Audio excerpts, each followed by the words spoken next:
What's going on, everybody? Welcome back to another episode of the Atlantic Files, the number one podcast on the number one division in the NBA, brought to you by the Underdog Sports Podcast Network. As always, joined by your hosts, myself, Alex Fishbein, and we got Dennis Big Sexy Clausen. What's going on, Dennis? What the fuck is going on? I could not. I mean, it like you couldn't hear me at all either. No. Oh, okay. So anyway, what's up? What's going on? Can you give me a second? I mean, obviously, I'm not prepared. I mean, I should be, but the music that is going on is fuck. Really throws you off, you know what I mean? Too good of beats? Is that what it is? Yeah. I don't know what the hell's going on. Well, in the spirit of Halloween, I'm gonna pop a Reese's cup real quick. I'm gonna pop a cinnamon Zen. Of course. That's how we do it around here. So, here we are. Another week. Another... I don't know what you call it. Another Brooklyn Nets shit show. And part of me, I'm listening to you. I'm just building a losing. I didn't think we were going to be on, so I just wanted to build a quick losing DFS lineup real quick. Okay, who you going with tonight?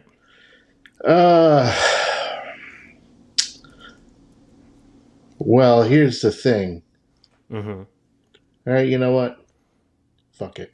We're going to go with Irving, D'Lo, Martin, Levine, Durant, Bridges, Cam Johnson, O'Neal, and Londale from the Suns. Okay. So good that's old my Jock Londale. Okay. That's right. So yeah. All right. I mean, it doesn't sound like a terrible lineup to me. Well, we'll see what happens, I suppose. Yes, we will. But, yeah, so I gotta say, I did not think we would be coming on here today and talking about Steve Nash already getting fired. I don't know about you, but it wasn't on my bingo card. I mean, it was really funny, though, because I was actually thinking over the weekend that I was like, and I swear to God, I was like, is this guy going to get fired anytime soon? Like, I could see this type of scenario happen. So I must have ESP because, I mean, thank God he's gone. I cannot thank the Lord. The guy has done absolutely nothing since he's come to Brooklyn. He's made no impact. There's been no leadership. They struggle, whether you want to say that a lot of it had to do with Kyrie and his vaccination status last season. But what about this season? All right, you've had Ben Simmons in the lineup. You've had Kevin Durant in the lineup. You've had Kyrie Irving in the lineup, who both of those guys are playing fantastic. And you guys are playing like shit defensively. Nobody's getting after anything. There's no such thing as rebounding in Brooklyn. It's an absolute joke. So I'm glad he's gone. Now, do I think Jacques Vaughn is he somebody like I don't trust him at the helm, even if it's just for one game, based on what he did throughout his coaching career, specifically in Orlando. However, I'll take Vaughn any day of the week right now over Steve Nash. They ridded Steve Nash is gone. Great guy, nice guy. Too nice for that team, though. You need somebody who's going to put these guys in check. And yeah, so hopefully we get somebody in there who can control the egos and actually bring these guys together. I just think it's funny, though, that, we go throughout the entire summer. KD wants to get traded. They don't trade him, with his demands being, I want Mark's gone and I want Steve Nash gone. Josiah doesn't do it. They all come together, and now we're 7 games in, and Steve Nash is now no longer the head coach of the Brooklyn Nets. I gotta say, the funny part to me is, according to BovadaSportsbook.com, Oh, we're doing the that. the Nets odds seem like they went up to win the Eastern Conference. They are now plus 500 to win the Eastern Conference. So I just think that's funny that after all this has happened, Vegas thinks it means a good thing. So Well, I guess that's a silver lining. well, does it mean that the Nets are going to win a championship? Hell no, they're a long way to go before they should even be considered a championship contending team. With that said, there's some bright side. We have a new coach coming in. By the way, the Nets have the second worst defensive rating in the league. They're an absolute shit show on defense. Turnover is consistently a problem. They allow their opponents to shoot 41% from three. It's a mess in Brooklyn. So, with that said, the offense outside of Kyrie, Nico Claxton, and Kevin Durant has been pretty much garbage. They were experimenting a little bit with Ben Simmons at the five, which kind of worked out pretty good because nobody really cares if Ben Simmons is open or not. Like, so, but they do True. care when he's inside because when Ben Simmons is inside, I mean, that's when you want to start paying attention to him. Surround him with shooters. It's only going to get better from here. Joe Harris is getting healthier. Joe Harris is finding his rhythm. Seth Curry came back the other night, albeit in a limited fashion, but he still came back.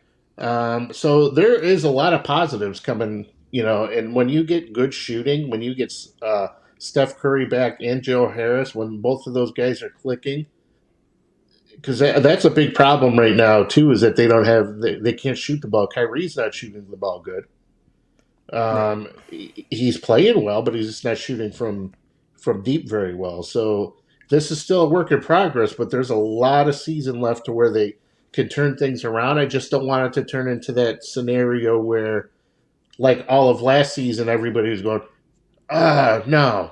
They just got to gel a little bit more. They got to stand up. Well, when's that time going to fucking come? Right. So, There, yeah. there's not much time left for people like Kevin Durant and Kyrie to keep saying, "Oh no, we gotta wait till next season because that's when they're gonna gel. That's when it's gonna happen." Right. We got to Like be on they the don't have full. many more seasons. No. I mean, we're still early in this season. We should be focusing on this season. Right. Yeah. The the thing that I'm curious to see is, I know as of right now it's reported that Ime Udoka is the one that they're trying to hire, and it's supposed to be official within the next 24 to 48 hours. I guess we'll see if that officially happens or not. But I'm just curious to see what coach, whether it's Vaughn, whether it's Udoka, Quinn Snyder was reported in there. I'm curious to see what they end up doing with the offense to incorporate Simmons more efficiently, because like you said, when they threw him in at the five, I think that was the best the offense has looked, because there's a lot of fives in this league that people do not care if they shoot. There's a whole lot of them. I mean, if you look at Ime Udoka coming from Boston, nobody cares if Robert Williams is going to shoot the ball. So if you throw him in an offensive role like that, it could definitely work, because Ben Simmons can do a hell of a lot more than just what Robert Williams can do. But on the defensive end, we talked about this a little bit last week. I was surprised, of all things, that the defense got worse, because I thought with how good of a defender Ben Simmons is, that defense was going to improve pretty good, like a pretty good notch, just because you have him covering the number one player, so then the rest of the guys can fill in, play help defense, and cover whoever's left. But that hasn't exactly been the case. Well, it would be one thing though. Like the Nets are predicated on scoring more points. Like they've never were constructed to be the most efficient, defensively sound team in the league. However, Right. they're struggling on offense. They can't shoot from outside, so basically you clog the lane and you stop the main guys from getting inside. There's no threat from Simmons to shoot from outside. Kyrie's shooting like garbage when he's from the outside. Joe Harris isn't healthy. Seth Curry's not healthy. Nico Claxton can't shoot from the outside, even though Nico Claxton's playing out of his mind right now. There's no. The offense is just one dimensional until they figure out how to shoot the ball efficiently, and I think the rest of it will come once they start rebounding, once they start playing better offensively. However, if they don't play good defensively, that's fine as long as everything is clicking as it should be on the offensive end. But let's remember too, there's no TJ Warren right now. Morris hasn't really been around, so there's still guys. Watanabe's playing really well for what he's supposed to be doing. He's playing really well, so there are pieces there, and there are signs of promise. It's just going to be interesting to see what a coaching change would do. It's just laughable that you know Durant and Irving and all those guys were interested in. They lobbied to get Nash in there, get rid of Atkinson, who's 10 billion times a better coach than Steve Nash will ever dream of being. And now Nash is gone too. And now they're going after the guy who was an assistant who should have been the head coach, who is far more talented to be a head coach than Steve Nash to begin with. And, you know, Ime coming back, if Ime does get hired, if that's official, that's fine. He might be a scumbag a little bit if the allegations are true about if they weren't consensual, then he's a scumbag. But other than that, he's a sound coach True. who looks Yeah, I good in a mean, sweater. um, it would just be funny to me seeing him come into this situation when, I mean, I sent you guys a screenshot of a tweet and it was just like, Kevin Durant requests a trade, doesn't get it, requests Marks and Nash to be fired, they're not fired. Kyrie requests to get a trade, nobody really wants him, so he stays. Ben Simmons comes in with all the baggage and everything that he came over with. And then now Steve Nash is fired, and you're going to bring in possibly Ime Udoka, who was suspended for this whole year by his team. And it just makes for one whole crazy, insane little story. And I got to say, if the Nets ended up winning the championship after all of this, They're gonna make a movie about that. Oh, they would have to make a 30 for 30 like instantly. Like it would have to be made as the season went on and released right at the end. Well, I'm just so sick of the Nets. I love the Nets too. Like I'm a Bengals guy, and I watched the Nets over the Bengals last night because I just love the Nets. The Nets are my team. Um, Mm-hmm. but this is just there's no joy in being a Nets fan right now. It's worse than it's ever been. It's it's worse than before Kyrie and KD went to Brooklyn. It's absolutely atrocious. However, it can be fixed. Rebounding, defensively, shooting from deep. Ben Simmons got to get a little bit more aggressive offensively, a little bit. However, Right. during their game against the Mavs, which was last Thursday night, I mean, Simmons came up with a couple big time stops against Luka, and Luka was getting pretty frustrated. Simmons is an elite defender. Now, is he like going to slow down Giannis? Nobody's going to stop Giannis, but I'd rather have Ben Simmons on Giannis than a lot of other guys in the league. So having Simmons outside of scoring is certainly beneficial, which has always been my argument.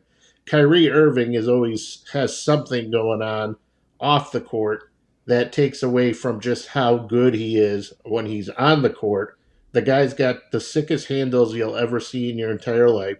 The guy is probably one of the most naturally offensively talented guys that you'll ever see, and he plays without even trying. I doubt the guy even picked up a ball during the off season. That's how good he is. Um, Kyrie is at it playing at an MVP level right now. He could be an MVP if he just wasn't so crazy, And Durant's playing really well, and Nico Claxton's playing out of his mind. So there are signs of promise in Brooklyn. However, they just need some. I'm getting so fired up right now talking about this. They need some. They need some leadership desperately because.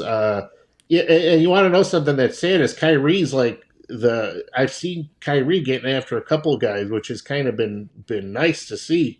Because if Kyrie's going to be the voice, I mean, even though he's crazy, but when it comes to basketball, he's a guy you need to listen to. Right. I mean, see that was the whole. Just to kind of tie it back to Ben Simmons and what he's been through before coming to Brooklyn. That was the whole issue. Well, I'm just tying it back to leadership too, is because when he was in Philly, there was no leadership. Ben wasn't a leader. Joel Embiid's not a leader. Like, there was no leadership there as well. Ben comes to Brooklyn. A lot of people are still expecting Kevin Durant and Kyrie to be the de facto leaders, but both of them are more of just like, give me the ball, get out of the way type of players, rather than, the LeBrons or Draymond Greens or any of those guys that actually are leaders. So, like, if you put somebody like a PJ Tucker on the Nets, I think that would be huge just for on-court leadership, example leadership, everything. And on top of that, it's just like Steve Nash, did he really have the locker room? Because it didn't seem like anything he said or anything he did was really changing anybody's minds or really making anybody play inspired basketball or changing the way anybody played in the offense or even played defense. So nobody getting somebody him. Exactly, because he's a joke. They know he didn't have the resume and everything to all of a sudden jump in as head coach of this high-powered team and take them to the promised land. Like, he literally wasn't even a head coach anywhere before coming here to Brooklyn, and now they just expected him to just carry the team the whole way. If there's anything people should have learned from something like, David Blatt getting hired in Cleveland, you can't just throw any old coach on a super team and expect them to win. So, except if you're Ty Lue. But hey, Ty Lue, he's been looking like a decent coach. Early Ty Lue. He has. Look at the Clippers. The Clippers are complete dog shit right now. Don't get me started on the fucking Clippers. Well, I gotta say the Clippers right now are mainly because you never know who the hell's going to be on the court. I don't want to hear that shit anymore. I do not want to hear that anymore. I'm saying it was better when Kawhi and Paul George were just ruled as not playing.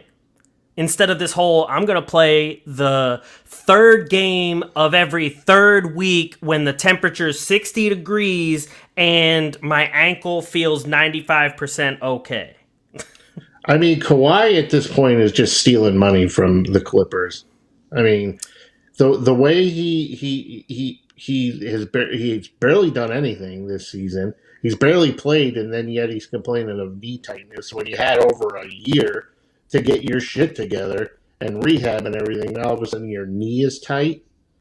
Right. I mean, give me a break. That's why everybody was ranting and raving about the Clippers, and I know we're still early in the season, but there's no way in fucking hell. The Clippers, I think, have a worse shot at turning things around than the Lakers do at this point.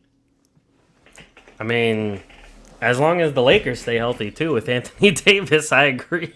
And you want to know something? Like, I'll be fair here. Like, I'm the first guy to shit on Anthony Davis. Like, I've been raving about Anthony Davis, his inability to stay healthy before it was cool to even do that. I've been yelling about that for years.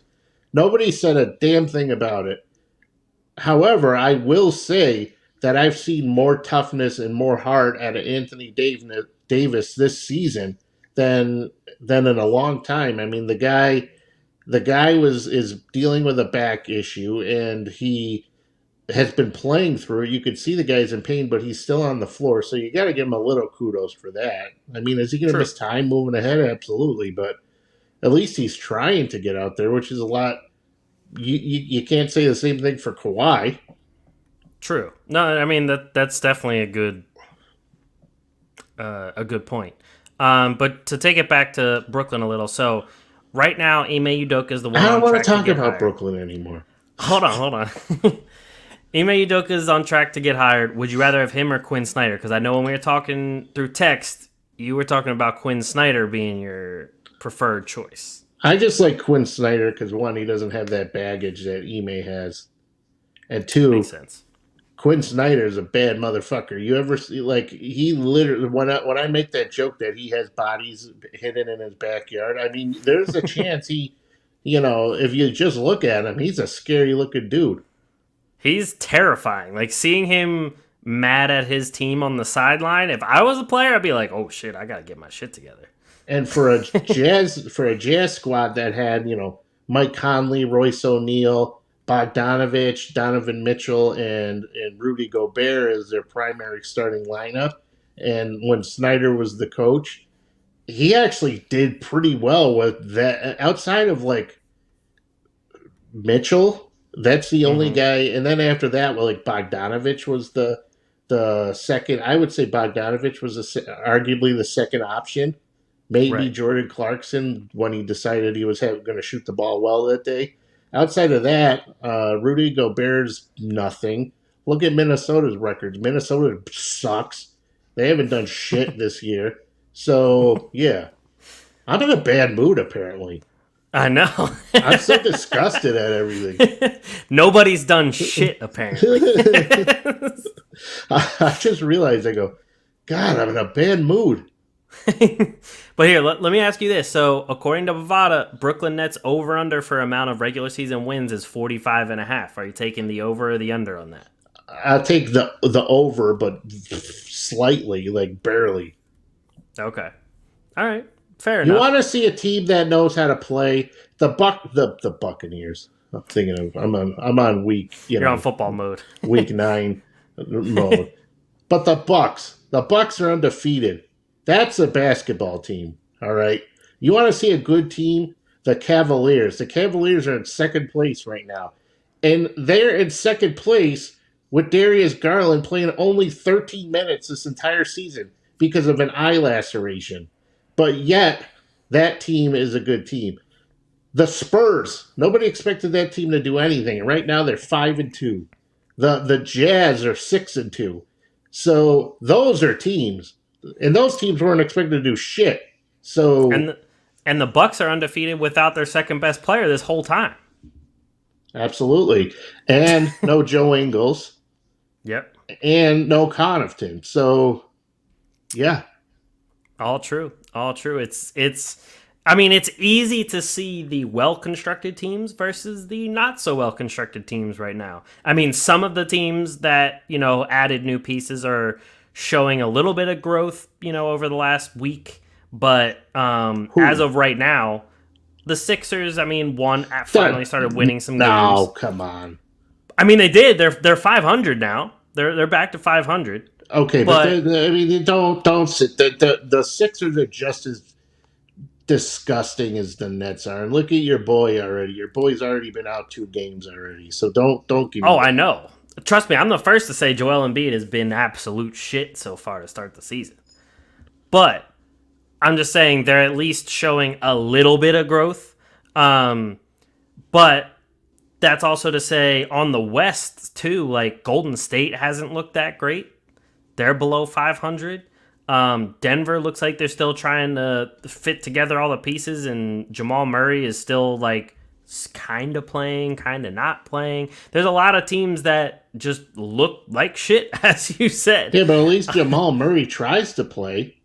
No, that's true. That's very true. Unlike that other guy in LA who he plays 5 minutes, and now all of a sudden he's like the Phantom. He's disappeared into the thin air. You don't know where the fuck he is. You know what I mean? True, but I'm gonna start to calling him Houdini because nobody knows where the hell he is. I like that nickname. Um, That's to my new wrap up, nickname for Kawhi Leonard now, Houdini. Nobody okay, sees him.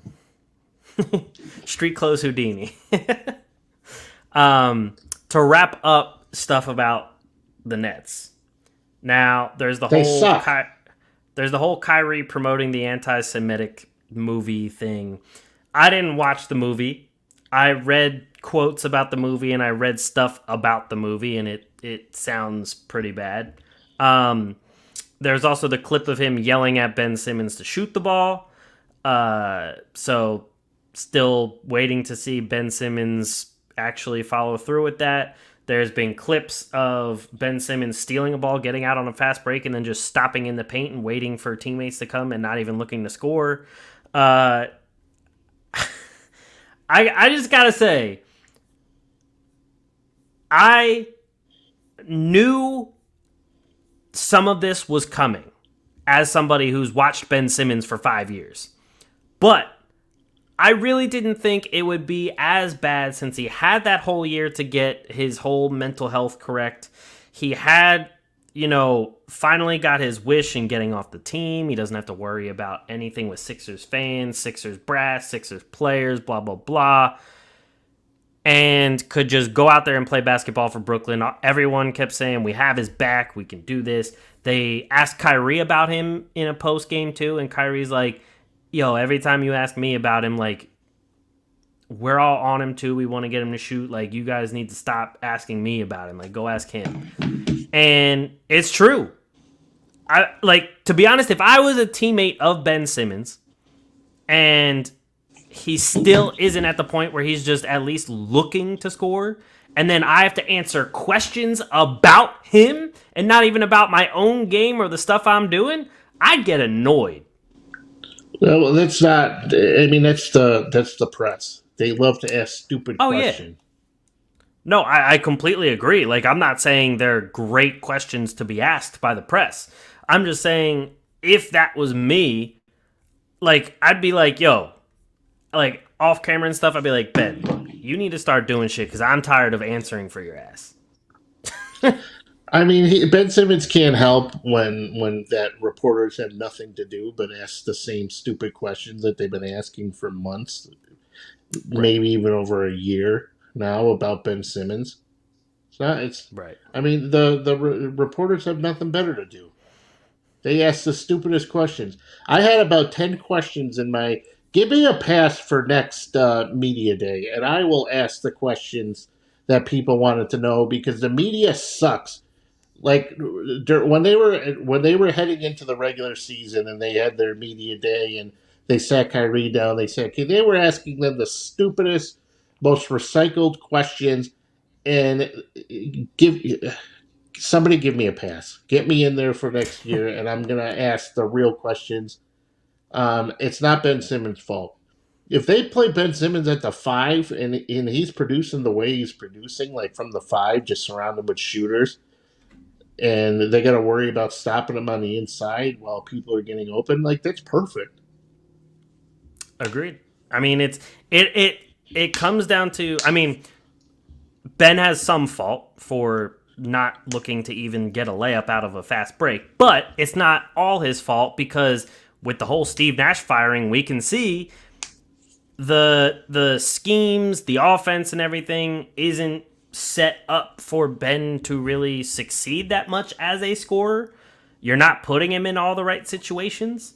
So there's fault both ways. And that's what I keep saying is I'm curious to see what the next coach decides to do. He's gone through, I think Ben so far in the NBA has three coaches. Brett Brown, Doc Rivers, Steve Nash, and now we'll see if the fourth coach can actually put him in some areas to actually allow him to succeed. I'm very curious to see what happens with that. I mean, it's worked out so well. Like, good thing Kyrie wasn't pissing everybody off because I mean, let's give James Harden up for Ben Simmons. However, we're still early in the season, and I'm not going to listen to anybody say that this is all Ben Simmons, blah blah blah. Yeah. Can he get a little better offensively? Yeah, but he does a lot of other good things. So, can somebody come up with better ways to get him involved so it doesn't turn into a weakness? Absolutely, Right. but that's more coaching. I mean, he's never going to be a long distance shooter, but there's ways to get him involved that like accentuates his positives that he brings. He's made a lot of good passes. He's had some good defensive stops. So I mean, he's getting there. He's a work in progress offensively, but I mean, for a guy who's averaged 15, 16 a game throughout his career, I mean, he's nothing. He's never been anything special offensively, and he never will be. No, I mean his biggest claim to fame is his skill in transition, and the same thing I've Did he been bang a pissed. Kardashian? Yes, Good for him. it was either a Jenner. It was the one that Devin Booker's with now. Whoever's I with think Devin Booker was with Ben Simmons right before him. I think anybody who hooks up with her plays their best. True. I'm gonna have to look that up because I think he played his best basketball when he was laying the pipe on one of those Kardashians. I think James Harden dated one of them when he was in his MVP years too. Hey, So you might have something going there. maybe. I mean, I don't like Devin Booker's playing well. True. Devin Booker's playing really well. I mean, he played well there. How long's he been slaying there? I think at least the last year or so. Well, I mean, shit. If we could even get Ben with the mom might even do something for him. True.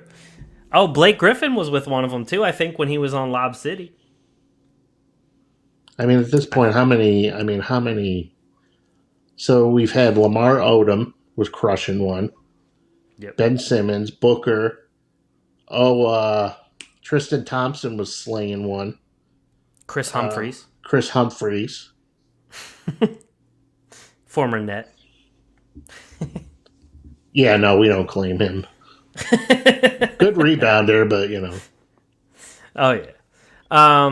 But anyway, yeah, I mean his Ben's And I don't want to talk about the anti. I don't even know what it. I've never seen the movie. I've never heard of it. I don't even know what it's about. I don't even know what people are trying to allude to with this. I have no idea.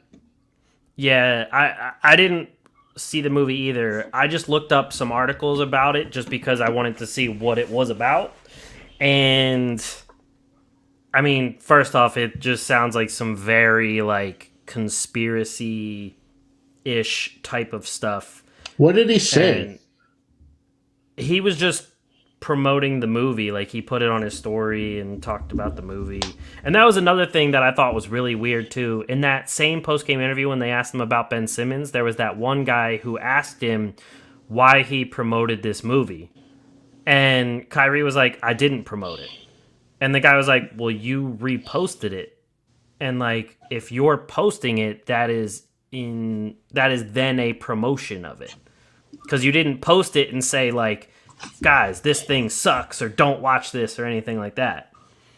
Okay, but let me tell you something though. People have this misconstrued view that saying nothing is just as bad as saying something negatively, but that's not true. Right. Like he doesn't have to come out and say I condemn this movie to not be considered an asshole. No, but is the movie new? I don't think so. I think it's pretty old. So why is anybody posting about it anyways? It's like me posting Gremlins. Like, it's Christmas time. I'm going to put up Die Hard. Oh, well, that's so the thing. You're all for terrorists taking over the Nakatomi Plaza? It's like, no, I just like the movie. I posted it. Well, he posted it after the whole Kanye thing. And I don't know about that. I'm more concerned about usage rates. I got you.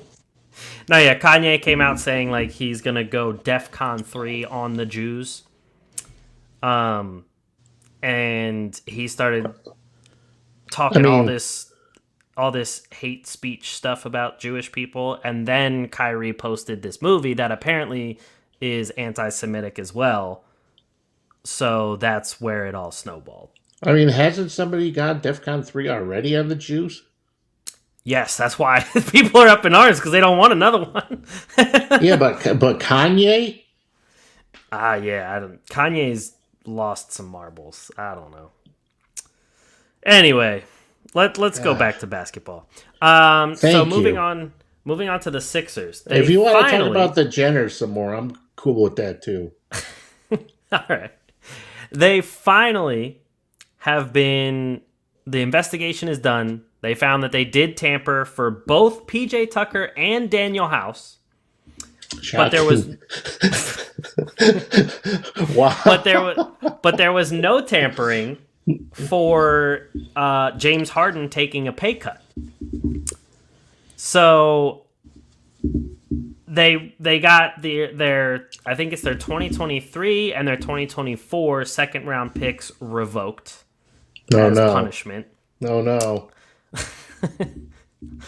And all these Sixers fans are like, fire Daryl Morey, he's tampering, all this kind of stuff. Like, he tampered for a guy in Daniel House who isn't even worth a second rounder and everything. And it's like, all right, well, you can argue Daniel House isn't worth a second rounder.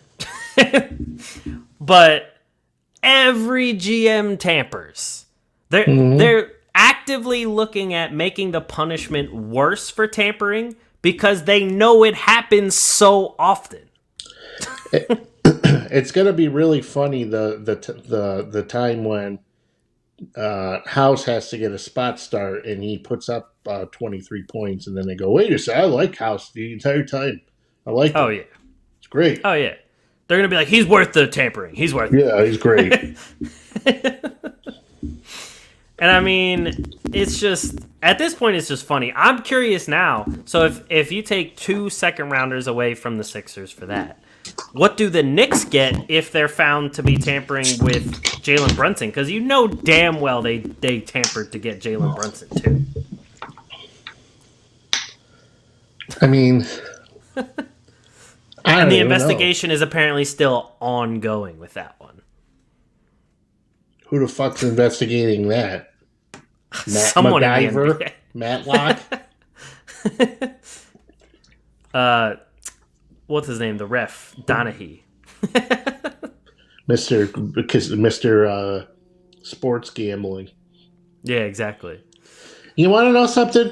Who cares? You tampered. You got PJ Tucker out of it. Who cares? You're doing it at the expense of a six. If the Sixers play well, those picks are going to be worth 50, 40, high 40s. Who cares?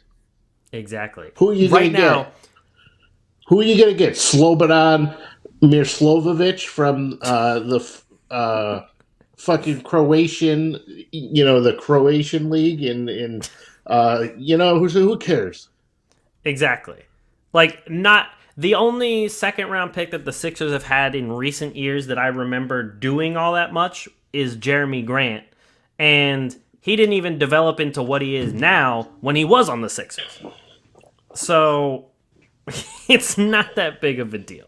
And on top of that, like, be happy with the fact that right now, according to Bovada, the Sixers are plus 800 to be the number 1 seed in the East, which is 4th highest odds. Like, relax. The tampering, in the end, is probably going to be worth it.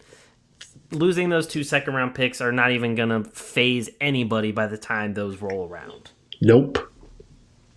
And even then, too, if you wanted to trade those second-round picks, who are you going to trade the second-round picks for? For somebody like Daniel House, probably. Yeah, I mean, Royce O'Neal they traded a second-round pick for Royce O'Neal. Exactly. I mean, there's a lot of guys get traded for second-round picks. And they're like crappy guys, too. I'm not saying Royce O'Neal's crappy, but there's been crappy guys who've been traded for second-rounders. They're like end-of-the-bench guys. It's the second really round. Big deal. These are guys that are playing G League, maybe. Like, the Nikola Jokic's of the world coming from the second round are not... That doesn't happen often. The lunar eclipse where Mars, the Earth, and Venus all line up into a single straight line for the first time in 562 years, it has a better chance of happening again before something like Jokic comes around in the second round. Completely agree. God, I hate everything. Speaking of the draft, I hate everything tonight. I thought I would be in a good mood because Josh Primo. What is what is going on? I thought I'd be in a good mood. Josh Primo. Yeah, Josh Primo waived by the Spurs with no word of anything. And then he posts a statement saying he needs to work on his mental health. Oh, shut up. He showed and then the report comes out that it's mainly due to the fact that he exposed himself to multiple women working with the Spurs. And that's why he was waived. Allegedly. So, allegedly. I gotta say, good job to Primo on controlling your narrative at first. Well, just coming out and saying, like, this is why, before all that came out. Oh, so so basically he's trying to get sympathy before it happened. For one, he sucked in San Antonio. He just was complete garbage. They were talking about getting rid of him in training camp because he was playing like garbage in training camp. So he's walking around allegedly showing his dick to everybody, and I'm sure he's proud of it because if you're going around showing it, I mean, there has to be something. That's not something even if I had a consensual female who wanted to, I would turn the lights off before I even entertain that because I'm like, honey, you know what I mean? Like, you got to give me a couple minutes before I'm at an adequate level here. This guy could just probably walk around with gym shorts, pull it out of the bottom of his gym shorts because it's probably down to his knee, and he's showing it all the girls. So, good for him that he's blessed in that way. However, don't show your dick to girls. Don't be a scumbag.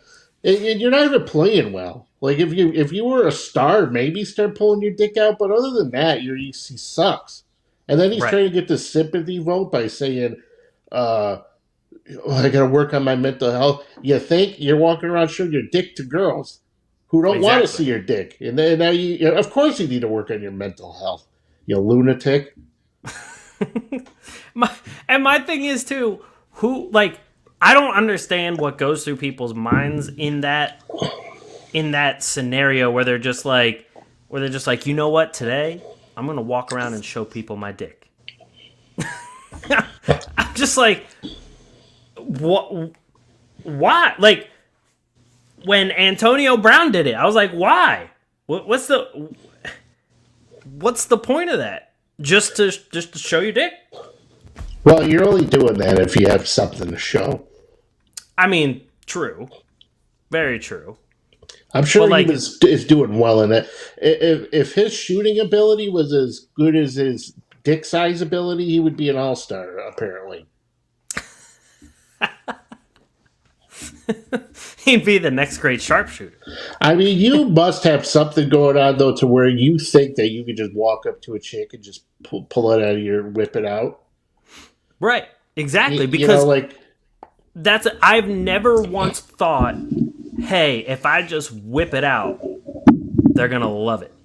And that's not even a insult against myself. I'm just like, why would anyone why would that just make anyone be like, oh yeah, we're in there? Right. I mean, whatever happened to buying a girl flowers? Right, or taking them to dinner or something. I mean, if you take them to dinner a couple times and you're like, hey, you want to go upstairs? And they say, yeah. And then pull your dick out. Exactly. It's like, hi, my name's Joshua. How are you? Joshua Primo. And then you're so stupid because they call him Joshua Primo. He can't even be Josh. And then they come out and then, hi, I'm Joshua. How are you? Next thing you know, fucking just throws it right on the table. Oh, God. Good for you, Joshua. You're never going to play in the league again, you scumbag. Allegedly scumbag. Lord. Allegedly scumbag. You're never playing again. For one, you suck. Two, now nobody wants you because you're a pervert. Exactly. Already passed through waivers, so nobody's picking him up yet. Oh, I'm sure Um, there's, the Nets would probably love to get their hands on him. my money's on Charlotte.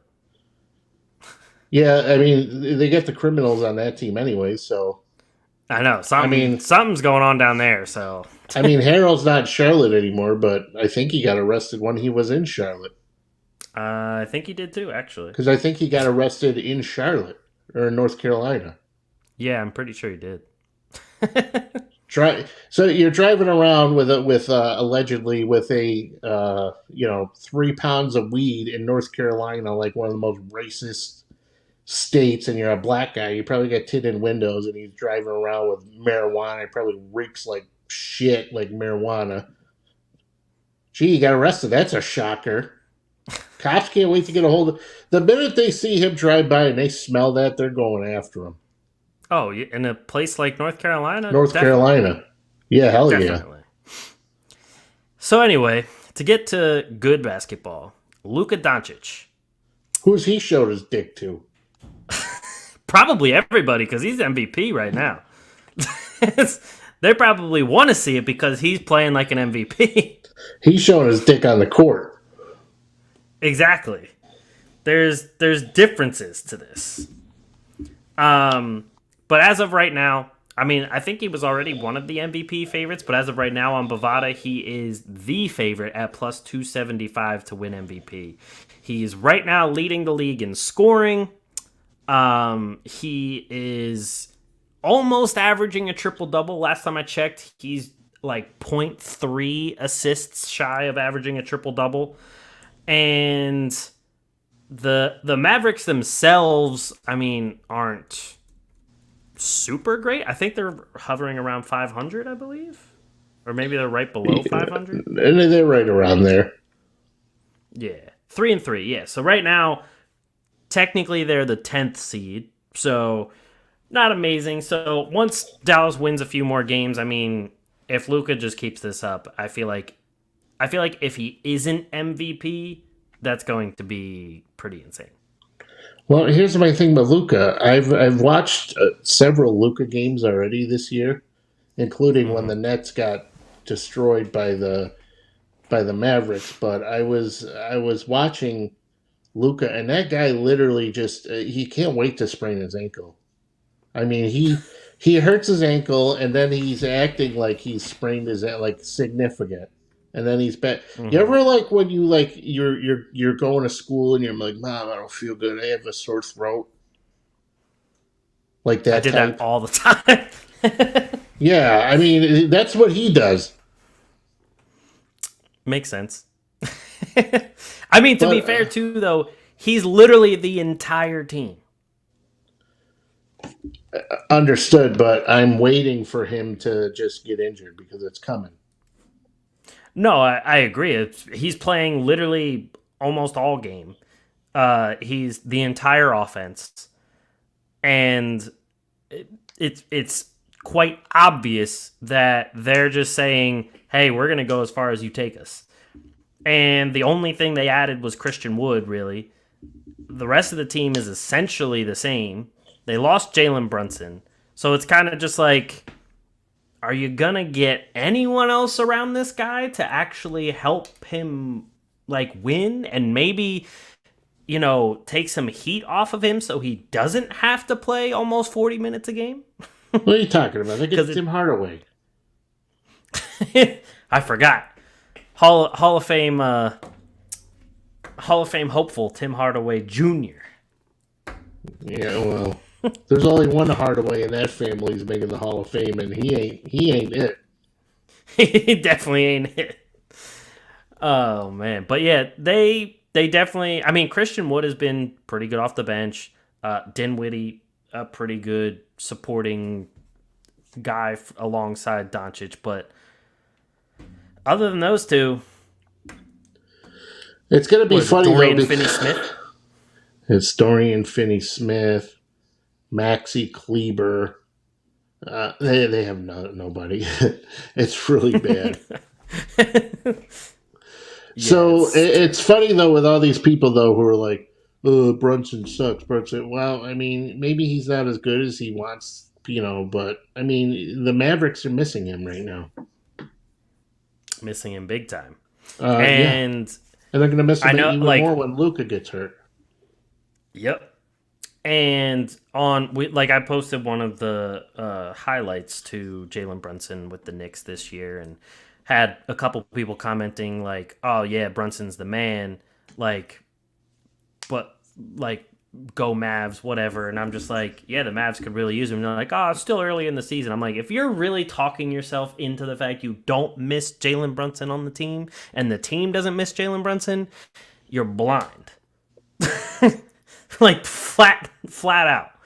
I mean, it's people. Obvious. They just believe what they want to believe. Oh yeah, they're just trying to save their own feelings. So otherwise, surprise starts to the league, to the NBA season so far. I mean, the Trailblazers are tied for the first seed in the West. They're 5-1. You brought up the Jazz and the Spurs. They're at 6-2 and 5-2. The Pelicans are in the 5th seed at 4-2. And the Pelicans have been playing well too without. And I'm sorry, honey. I didn't mean to. You're good. It's one of those nights for me, I got you. Go for it. But the Pelicans are playing well. Sans Brandon Ingram and Zion Williamson. So, yep. I mean, the Pelicans are playing well with C.J. McCollum, Trey Murphy, who it should be picked up. If Trey Murphy's on anybody's as a free agent, anybody's fantasy league, pick him up because the guy's a stud. Herb Jones too. The team is just playing so well even without Ingram and Zion. Well, Zion's back, but they were playing well without him. Right. They have a lot of sneaky depth. Like Alvarado is a good guy coming off the bench. Yeah. They have. So is Devontae Graham. He's good. He's been showing some good signs off the bench finally. Remember him? Exactly. Valanciunas, another very Great good hair. Supporting cast member. But he's got better hair than I do.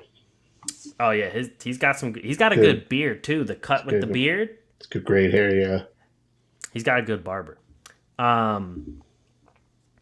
And yeah, I mean the team just has a lot of young depth at the same time. So like this team is going to stay together for a while. The oldest person is C.J. McCollum, and then after him, I think the next oldest is probably Valanciunas. So like they still got some years to like really gel and come together as a really good team. And right now they're already 4-2. I mean, out of the top 5 seeds in the West, the only team that's not a surprise is Phoenix. They're tied for first at 5-1. But then all the people that, everyone was ranting and raving about, the Mavs are at 10, the Warriors are at 11, the Clippers are at 12, the Lakers are at 14. I mean, the Grizzlies, even though they've looked pretty good in a handful of games, they're only 4-3, and they're in the 8th seed right now. The Nuggets are in the 7th seed at 4-3, and the Timberwolves are tied with them at 4-3, and they're in the 6th. But overall, the Timberwolves are garbage. Yeah, I don't like watching the Timberwolves whatsoever. Like, I can't stand watching that team. And right now, a lot of people were hyping them up so hard in the beginning of the season, and according to Bovada, they're plus 4,000 to win the NBA championship, which is all the way down like past the top 10 odds. So yeah, save your money. Exactly. Don't even try. Right. But yeah, and then you have on the East, we know the Bucks are undefeated. The Cavs are up there at number 2. The Celtics are at number 3. Like, those 3 teams are teams that a lot of people were hyping up and thought were supposed to be good. Then you got the Raptors at 4. You and I hyping up the Raptors all the time. We knew they were going to be good. Nobody cares about the Raptors. I know. That's the thing that kills me, too, is when you talked about the media and everything, they never talk about Toronto, and then every year Toronto is up there as a good team, and they're surprising teams, and it's like, well, if you actually watch them and like provided some analysis on their team, you would see that they have been a good team. They're going to continue to be a good team, and as long as all these guys grow and Koloko gets more minutes and he grows with the team as well, they're going to be a contending team sooner rather than later. When is you're gonna have to let me know when the Raptors are coming to town. I'm gonna have to make a trip. Sure. Okay. I think they might be one of the weekend games, but I'm not positive on that. But yeah, we'll definitely. Yeah, Koloko almost had one of the games that I was talking about. He had 3 blocks last night, 5 boards. He didn't score, but 3 blocks. I mean, I'll take it. Yeah, and that was when he was starting for Van Vliet. I was actually surprised they went with Koloko moving up into the center, and I think it was Gary Trent playing point guard. No, it was Scotty Barnes. Oh, was it Barnes? Okay. Scotty, excuse me. Scotty Barnes is so talented that, I mean, Scotty Barnes was playing a little point guard last year in the postseason when Van Vliet was going out. So Scotty Barnes is he missed, a game with the ankle thing, but Scotty Barnes is unreal. He's going to be something to watch here, this season. But I mean, this guy's going to be in the MVP conversation really soon. Oh, I 100% agree. And Pascal Siakam's already he's borderline getting into the MVP conversation. True, he's been amazing. He's been exactly what the Raptors have needed. Honestly, I might put some money down and make some money by betting on Scotty Barnes for most improved, because right now he's at plus 4,000 on Bovada for most improved player this year, and I think he's going to be pretty high up there at the end of the year. So might make some money off that. And it's also astonishing that OG's actually stayed healthy through 7 games. So that's true. And that's a surprise. That's very true. I agree. So yeah, Toronto's up there at 4. The Hawks are at 5. That was another team we talked about being good after trading for DeJounte Murray. The Knicks are up at 6. They're 3-3. I don't think that's very surprising because after adding Jalen Brunson with the team they already had, I thought they were going to be above average. So I thought they were going to be decent. The Sixers down at 7 with 4-4. Then you get to the Wizards, the Hornets, the Bulls, the Pacers. The Nets are down. The Nets and the Heat are both at 2-5, down at 12-13. So that would be the biggest surprises out of the bottom of the standings. Because then you get to the very bottom and it's Pistons and the Magic, which, I mean, we all figured that would happen. I think the Magic right now and the Pistons have more promise than the Heat does. Oh, I agree. I completely agree. Banchero has been amazing. Yeah, he's going to win Rookie of the Year. Oh, yeah. I mean, most 20-point games to start a career since, I think it was LeBron. Yeah, he just looks, immediately, he's right out of the gate. He's the Scotty Barnes of this season. Agreed. By the way, Scotty Barnes, 52% shooting from deep this season. That's what we like to see right there. But he can't shoot, remember? Exactly. That's all I kept hearing is that, Scotty can't shoot. I've also heard his passing ability wasn't great. And I've also heard his defensive ability against players bigger than him wasn't great. But yeah, it's weird. Proved them wrong too. Yeah. So, to get to my what you got. My what you got is, who do you think is the next coach fired in the season in the NBA?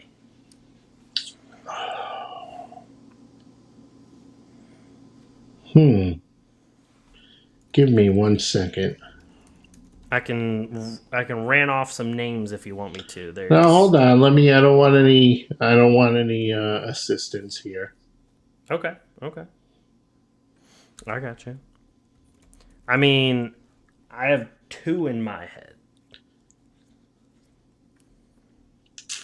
But I'll let you go first.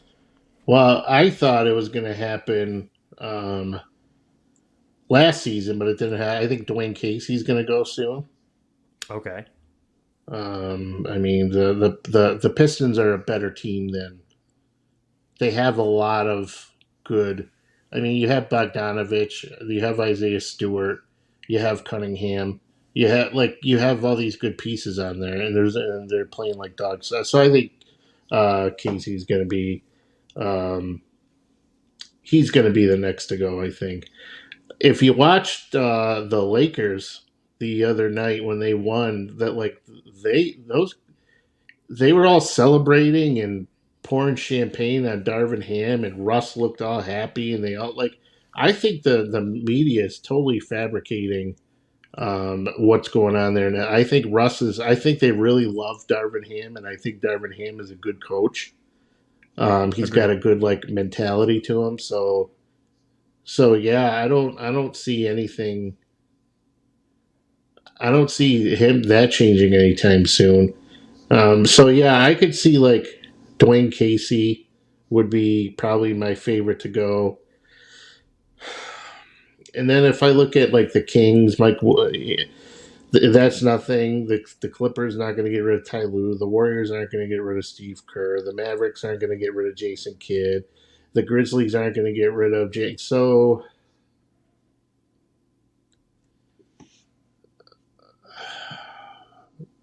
I would say now you got me on the spot here. I'm just going to stop at Dwayne Casey for now, then, and say, Okay. and maybe Chris Finch. I'd say Chris Finch, Chris Finch, and Dwayne Casey, because Chris Finch, they want the Timberwolves are expected to be this championship caliber team. Tim Conley came in the offseason. He didn't hire him, and yeah, it's going to be yeah. I can see Quinn Snyder going to the Timberwolves. Reuniting with Rudy. I could see it.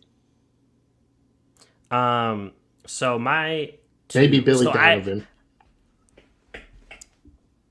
Billy Donovan was one of mine, All right, so sorry I just stole it. because. Oh no, you're good. So Billy Donovan was one of mine, just because the Chicago has had the talent, but I think one of the main reasons why he's gotten a pass is because of the injuries. Levine was out for a long time. Caruso's out for a long time. Lonzo's out for a long time. DeRozan has been playing like MVP level since last season. So I think he gets a bit of a pass due to that, which, I mean, for good reason, because that's a lot of talent not playing. But my other one, so my other, technically two, because I couldn't decide which one to pick, was Doc Rivers. If the team continues to not play up to expectations, I could definitely see Philly just making that move, because, I mean, there's nothing like pressure and there's nothing like Philly fan pressure. So I could definitely see that happening as well.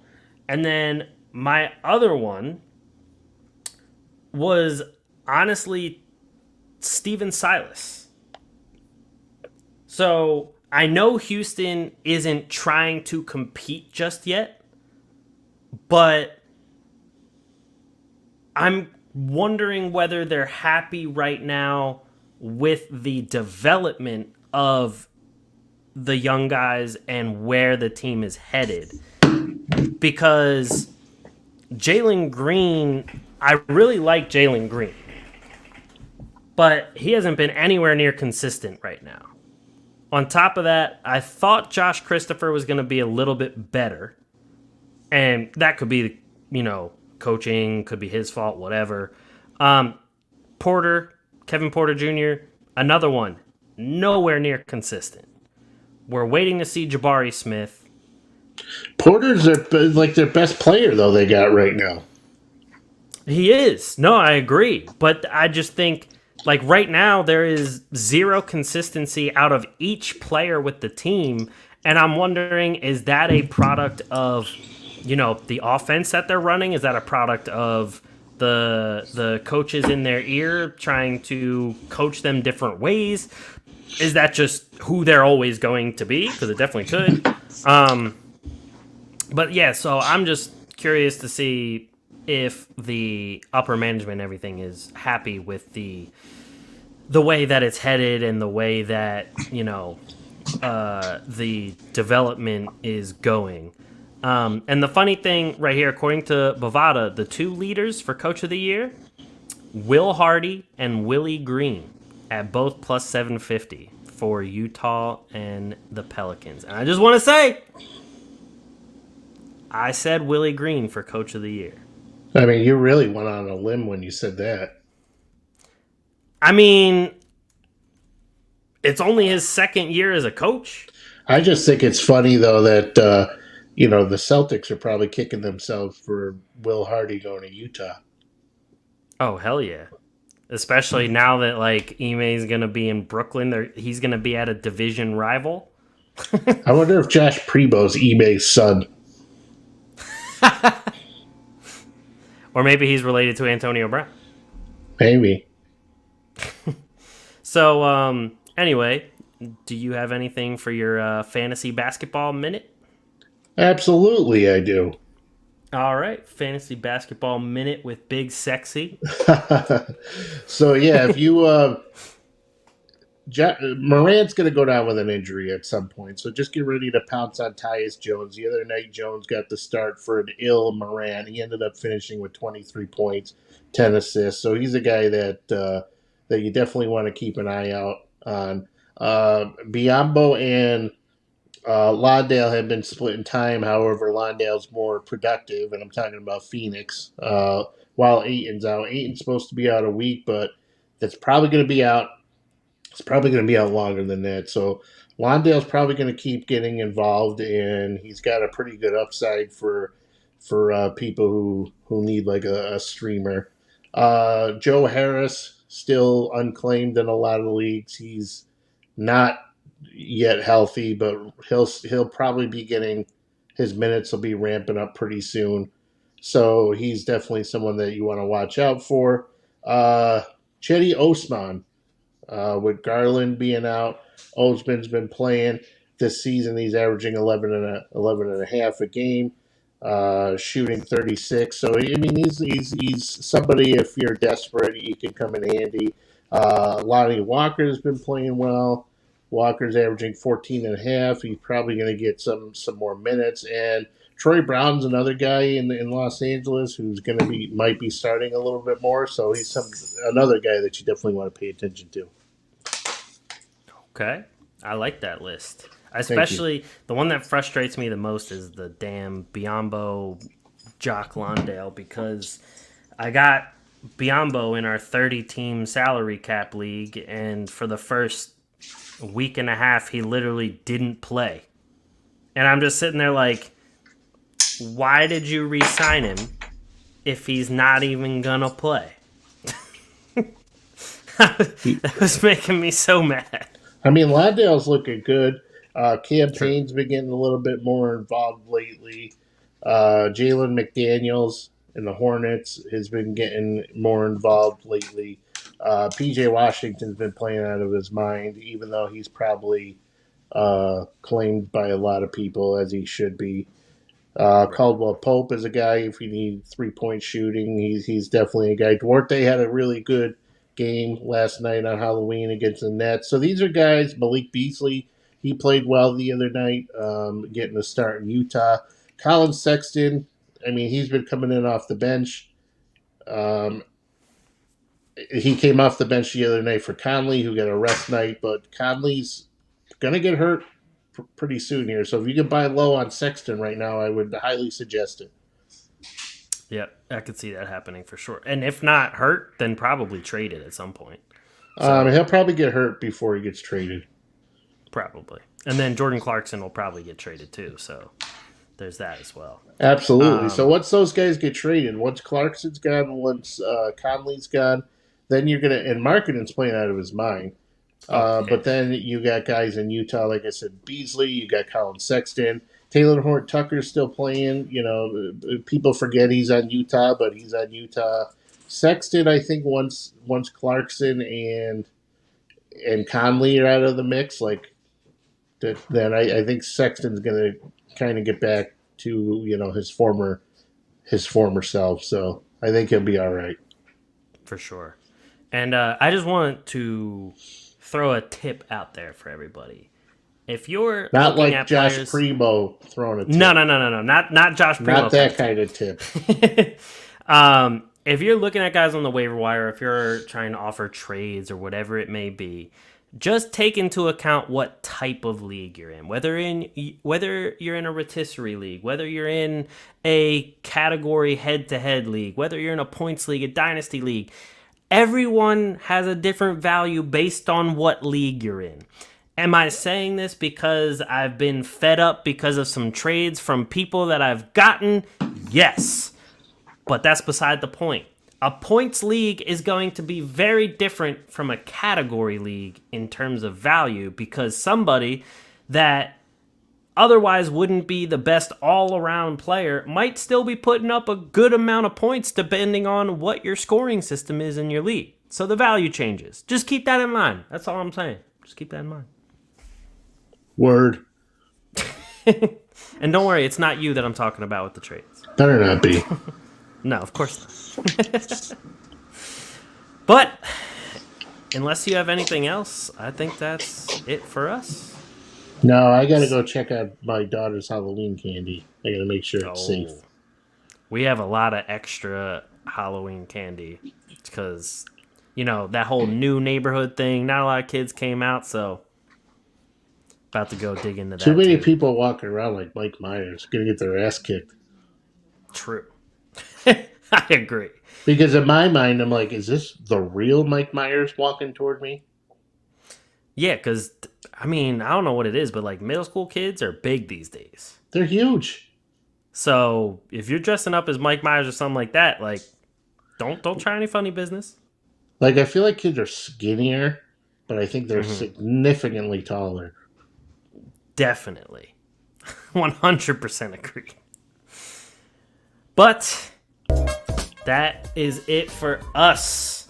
Thank you, everybody, for watching another episode of The Atlantic Files, the #1 podcast on the #1 division in the NBA, brought to you by the Underdog Sports Podcast Network. Sounds like 80s porn music. Maybe that was intentional. That's we're setting the mood for Josh Primo. Exactly. Joshua Primo. If you haven't already, subscribe below, hit the bell for notifications. It lets you know when we're going live. Also, subscribe everywhere you get your podcast. Just search The Atlantic Files. We're on there. Thank you, and we'll catch you guys next week. Peace.